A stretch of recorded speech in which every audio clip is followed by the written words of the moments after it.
I know what this means now. Hi everybody, I'm Andy Knode, and welcome to the show.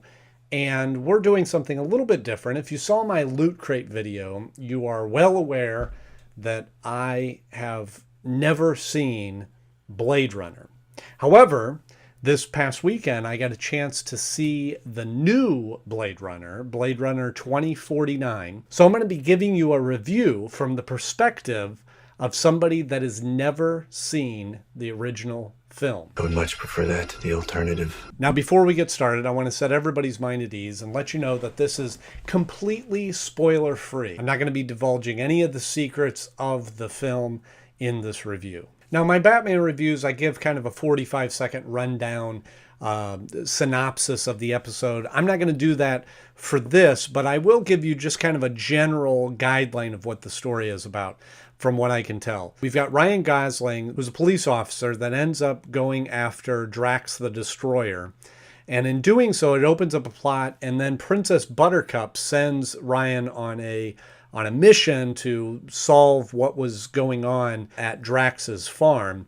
This leads him to understand that the Joker is in charge of the Wallace Corporation, and through some other courses and digging, he ends up finding Han Solo hidden in Las Vegas. They team up and take care of business. The future of the species is finally unearthed. Let me start by saying that the things that you can tell from the trailer are true, that it is visually very entertaining to watch, very enjoyable, very aesthetically pleasing, as they say in the film world. The look of the film, the feel of the film, that it's that very neo-noir kind of filmatic style or cinematography in the film. You know, there's the heavy shadows of the film noir kind of style, high contrast, but also the neo-noir is that it infuses some great colors, and they wash the screen with certain colors and have great splits that way. And the acting is incredible, especially with Ryan Gosling, who is the definition of cool. And then he meets his match when he meets up with Harrison Ford. That's not a spoiler because they show that in the trailer. And just to give you a hint as to how little I know about the original film, right up at the beginning, they do these title cards that title cards like it's a silent film, that kind of give you a synopsis of the state that the world is in now, since it is the future. In that, they mention that there are replicants, which are these robot humans. I didn't even know replicants existed. Apparently that's a main part of the story, that the term Blade Runner is given to the police officers that go after the old models of these robots and retire them, which apparently just means shooting them in the face. Really, my extent of knowledge that I knew about Blade Runner was Harrison Ford was in it. It was in the future. It was sci-fi. Oh, Harrison Ford had a really cool gun, because that's a big fan thing. Really, I think I got Blade Runner and The Running Man mixed up, which came out about the same time. And I saw Running Man, and so I had no interest in seeing Blade Runner because I kept thinking it was the same movie. It's very different.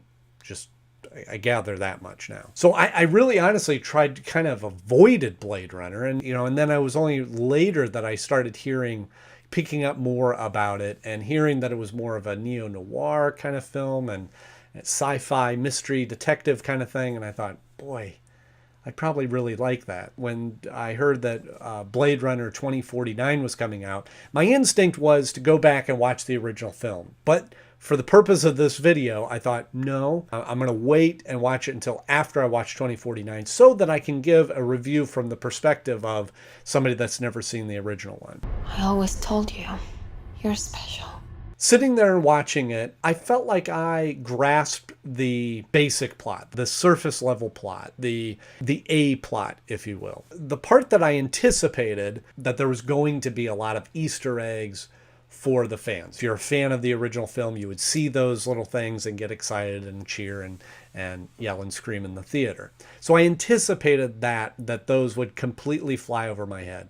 There was a couple of moments when I was watching this film that I knew it was an Easter egg, that this thing that they were showing, or this person they were talking to, or this reference that was being made, that was just completely lost on me. And I was aware of that. And in that regard, I didn't feel like I was missing anything. I just felt like, that was just, again, it was just fan service for the people that knew more about the movie than I did. Things were simpler then. The biggest issue that I had was I felt like there was everything deeper than just that surface level plot. And I mean just that second tier, that B plot. I felt like I was missing a lot. And it felt, and I emphasize that I felt like I was missing a lot.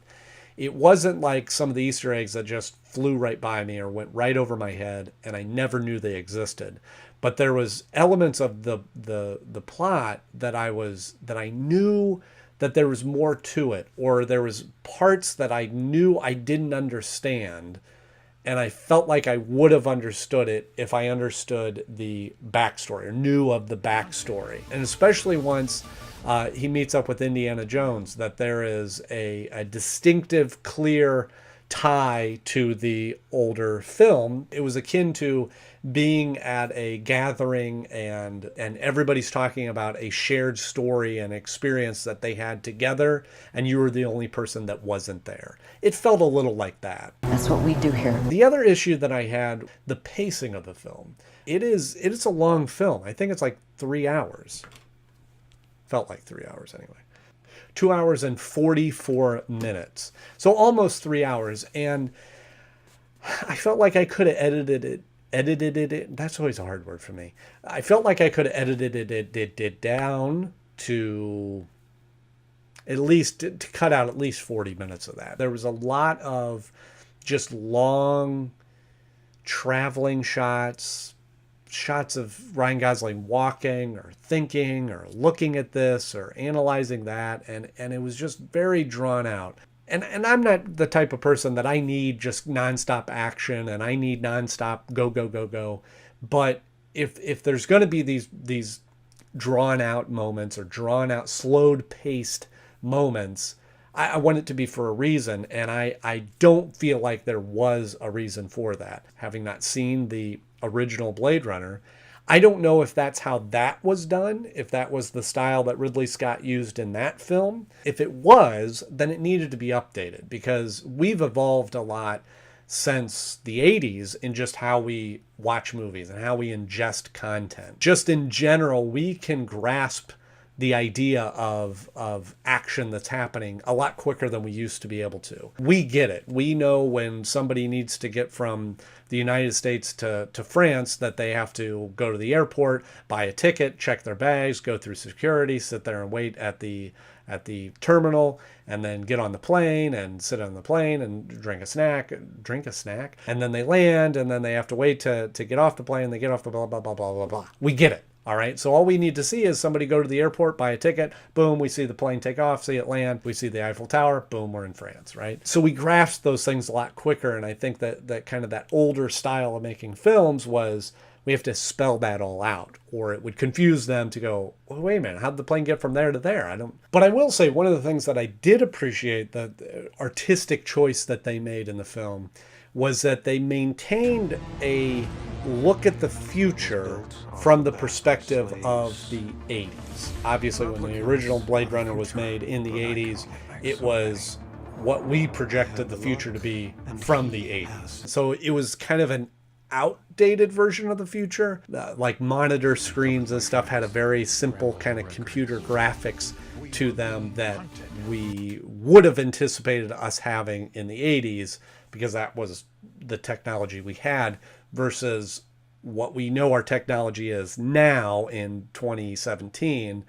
looking what it would be like in 2049. So I appreciate that, because it felt, just from what little clips that I saw of the original Blade Runner, it felt like it was in that same environment, that same world, if you will. So I appreciate that style choice that they made, that sometimes they don't do that. Like the new Tron, I felt like the technology advanced too far from what it should have been. And the new J.J. Abrams Star Trek, which I absolutely love, but it doesn't look like the future from the 60s. It looks like future from now. From my perspective and my personal opinion, I think it was a very enjoyable movie to watch. It was entertaining. The pacing made it feel a little long. I don't feel like it was a waste of 3 hours. Certainly get your money's worth out of that. I felt like I got enough of the story, like I said, the surface story, to be able to understand it. I didn't spend the whole movie just being completely confused. However, there was several points in the movie that I knew I was missing something, and that I feel like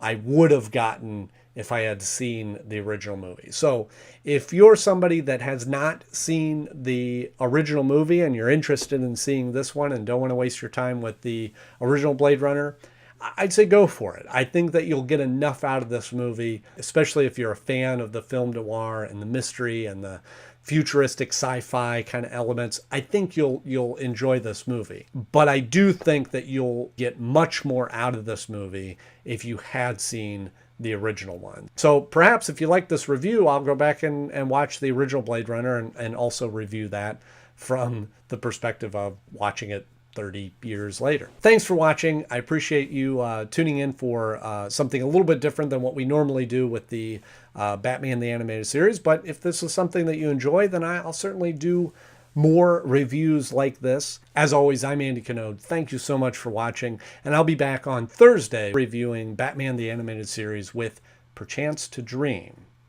I'll see you then.